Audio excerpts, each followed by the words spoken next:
दोस्तों नमस्कार। हमारे YouTube चैनल में आप सभी का स्वागत है। आज का जो टॉपिक लाया है ये सबसे महत्वपूर्ण, क्योंकि अभी तक हमने जितने वीडियो बनाया लगभग सभी में पॉजिटिव बातें की, लेकिन आज कुछ निगेटिव बातें करेंगे। निगेटिव बातें का मतलब क्या हुआ, जैसे कि आज का हमारा ये टॉपिक है कि अगर वीर्य को प्रतिदिन निकालते हैं या निष्कासित करते हैं तो इससे क्या इफेक्ट पड़ेगा हमारे ह्यूमन बॉडी पे। क्योंकि पॉजिटिव के साथ साथ हमें कुछ निगेटिव भी जाननी चाहिए कि आखिर वीर्य अगर हम प्रतिदिन निकाल रहे हैं, ठीक है, चाहे किसी भी माध्यम से हो, बाय हैंड से हो या बाय पार्टनर से हो, आप किसी भी माध्यम से निकालते हैं तो इससे आपके शरीर पे क्या साइड इफेक्ट पड़ेगा। जी हाँ दोस्तों, तो आज इसी टॉपिक के बारे में हम बातें करेंगे। सो आप हमारे साथ लगातार बने रहिए। दोस्तों, साइंस से लेकर के सिंगर तक यानी गायक लोग भी इस बातों को अपनी अपनी भाषा में व्यक्त किए हैं। जैसे आप लोगों ने लगभग जो खास करके बिहार स्टेट से बिलोंग करते होंगे वो एक गाना सुने होंगे। आज मुझे वो एक गाना याद आ गया और आप भी थोड़ी देर के लिए जरूर हंसिएगा। एक गाना आया था कि पियऊ पातर हो जाइबा, सौतिनिया के चक्कर में पियऊ पातर हो जाइबा। जी हाँ, हम सारण स्टेट से बिलोंग कर रहे हैं, जो बिहार में है, सारण स्टेट बलिया। तो इसलिए जो है हमें भोजपुरी आती है और हमारी लगभग मातृभाषा भी भोजपुरी ही है।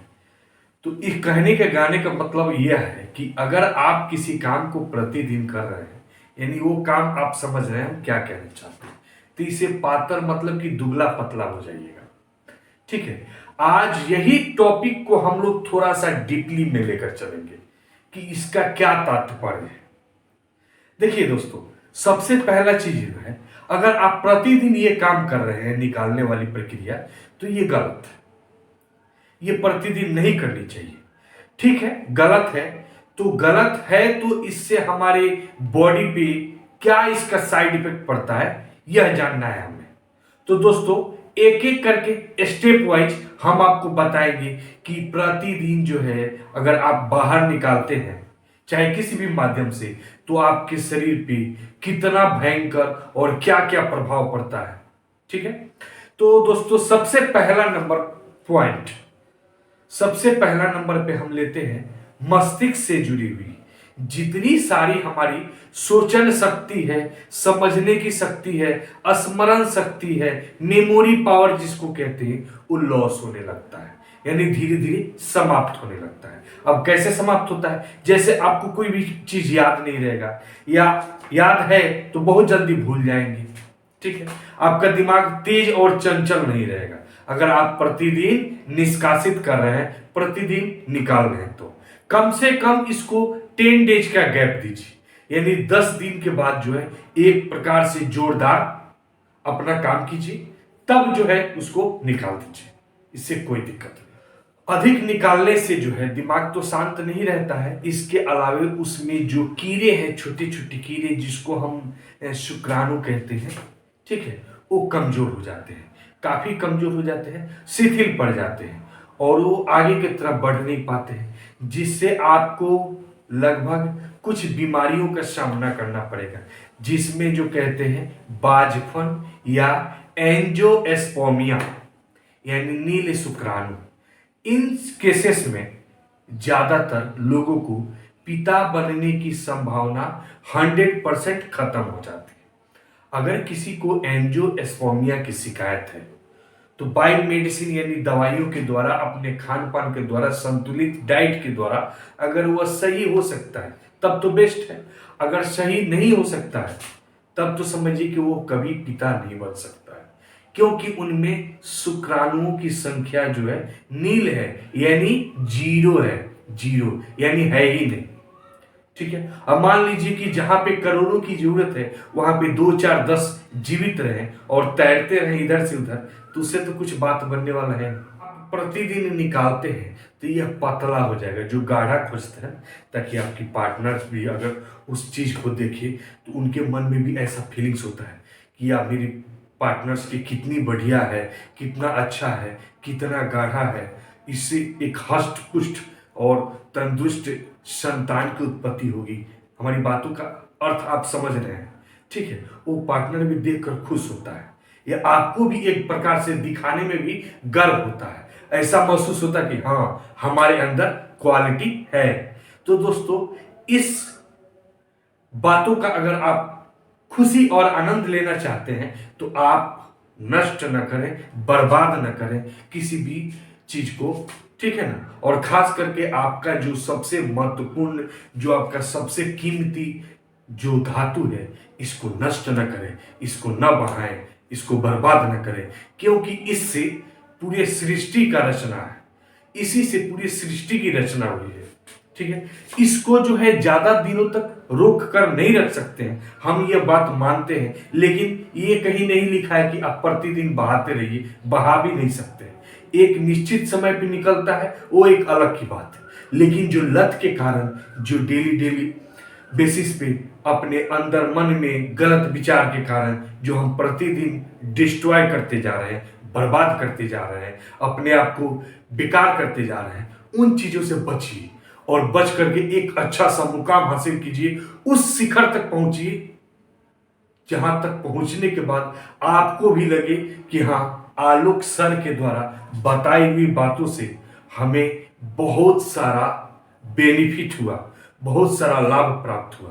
क्योंकि हमारा मुख्य मकसद यही है कि जो भी हमारे नवयुवक भाई दोस्त जो भी हैं, वो अपने गलत कार्यों से बचे और अपने आप को सही राह पर ले जाए। हमारे पास डेली लगभग 10-20 ऑनलाइन केसेस आते हैं और ऑफलाइन भी लगभग 50 तक तो डेली पहुंच ही जाते हैं।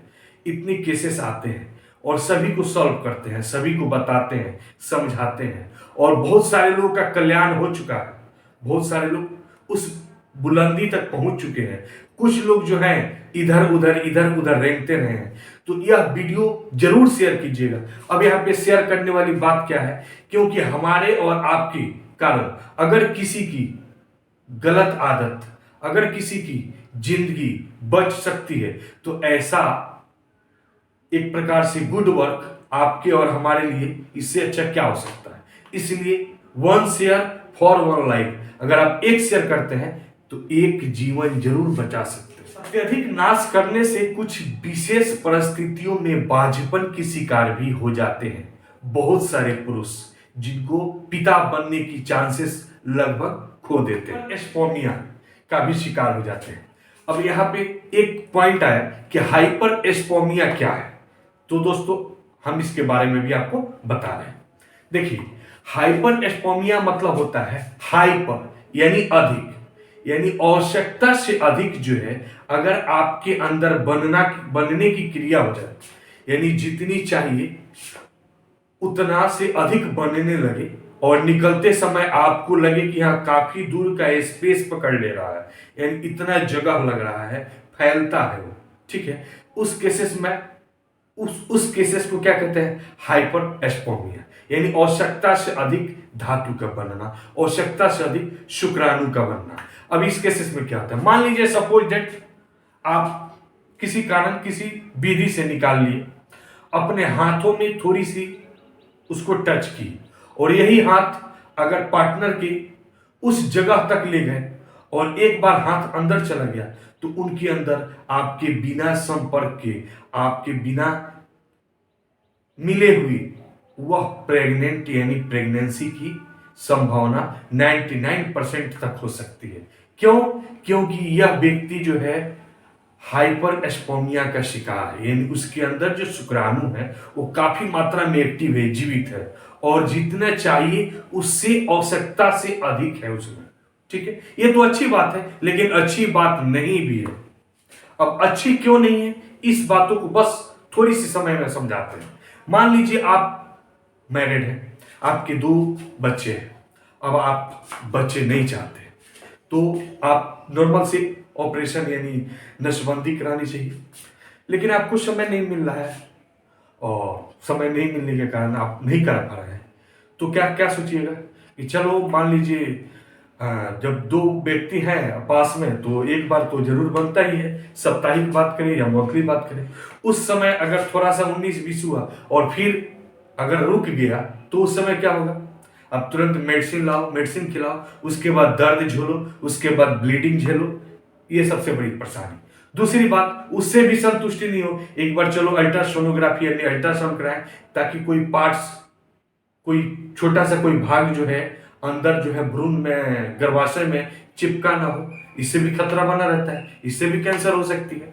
उसके बाद अगर उससे भी नहीं हुआ तो एबॉर्शन के लिए, ठीक है, इतनी सारी खतरा रहता है। और जिनमें मीडियम रहता है, में भी होता है, कभी कभी पॉजिटिव नहीं भी होता है, कभी कभी पॉजिटिव हो भी जाता है। तो ये सारी पर समस्याएं होती है, ठीक है जी हाँ। इसके अलावे अगर आप प्रतिदिन निष्कासित करते हैं यानी निकालते हैं, तो इसे जनन अंगों में एक सूजन हो जाती है, थकान हो जाता है, हमेशा चिड़चिड़ापन रहेगा, कहीं भी सोए रहिएगा, किसी भी काम को करने में मन नहीं लगेगा, यादाश्त कम हो जाएगी, चेहरे में पीलापन आ जाएगा, हड्डियां कमजोर हो जाएगी, हड्डियों में कैल्शियम की कमी हो जाएगा, ब्लड का सर्कुलेशन थोड़ी धीमी हो जाएगी और आप काफी वीक हो जाएंगे। आपको खाने पीने, चलने फिरने, किसी भी काम को करने की इच्छा नहीं करेगा। लास्ट में एक सबसे महत्वपूर्ण पॉइंट जो आपके लिए, कि कितनी मात्रा होनी चाहिए, यानी एक पुरुष में जो लिक्विड होता है, जो बच्चे के जन्म के लिए यानी संतान उत्पत्ति के लिए सबसे महत्वपूर्ण बातें करें, जिसे कहते हैं वीर्य, बीज, एक प्रकार से बीज, क्योंकि अक्सर हम खेतों में फसल भी लगाते हैं तो बीज ही डालते हैं, तो इसको भी बीज कह सकते हैं, इसमें कोई दिक्कत नहीं। इस बीज की कितनी मात्रा होनी चाहिए, यानी कितना होनी चाहिए, तो इसको अच्छा कहेगा, यानी एक प्रकार से माप के अनुसार, मेजरमेंट के अनुसार। जैसे आप कोई लिक्विड चीज लेते हैं तो उसको मिलीलीटर में मापते हैं, तो यहां पे हम बताएंगे कि मिलीलीटर में कितना होने चाहिए, यानी कितना से कितना के बीच होने चाहिए। जी हाँ, तो यहां पर 0.8 मिलीलीटर से लेकर 7.6 मिलीलीटर के बीच होनी चाहिए।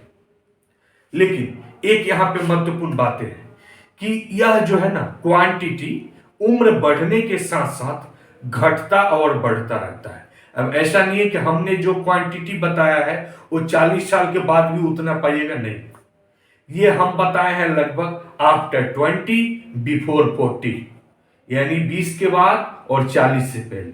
40 के बाद ऑटोमेटिक बॉडियों में ग्रोथ कम हो जाता है और धीरे धीरे सब कुछ कम होने लगता है, शक्तियां कम होने लगती है, तो ऑटोमेटिक है वो भी कम होगा। तो दोस्तों, आज का इस वीडियो में हमने जो महत्वपूर्ण सारी बातें की, आपको कैसा लगा एक बार कमेंट में जरूर बताइएगा और शेयर करना नहीं भूलिएगा, क्योंकि आपका एक शेयर जो है ना लगभग बहुत सारे लोगों का ख्याल रख सकता है, बहुत सारे लोगों का जान बचा सकता है आपका एक शेयर, ठीक है। तो ये आपका भी कर्तव्य है, ठीक है। अगर सब्सक्राइब नहीं किए हो तो सब्सक्राइब जरूर कीजिएगा। फिर मिलेंगे हम नेक्स्ट वीडियो में, तब तक के लिए विदा लेते हैं। जय हिंद।